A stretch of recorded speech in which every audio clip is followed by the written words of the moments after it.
จนวันนี้ที่เธอได้เดินเข้ามาเธอทำให้ฉันรู้ว่าฉันเป็นคนแบบนี้ได้มาแค่ไหนฉันชอบตัวเองเวลาที่อยู่กับเธอชอบที่ฉันเป็นตอนอยู่กับเธอเหมือนฉันได้กลายมาเป็นอีกคนที่ดีกว่าเดิม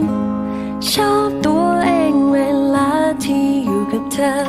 และชอบตัวเธอตอนอยู่กับฉันชอบเวลาที่เรามีกันชอบที่ฉันนั้นได้รักเธอ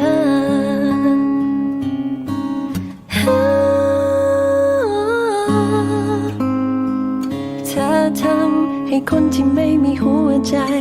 ได้รู้ในเรื่องที่ไม่เคยเข้าใจคนที่เคยใจ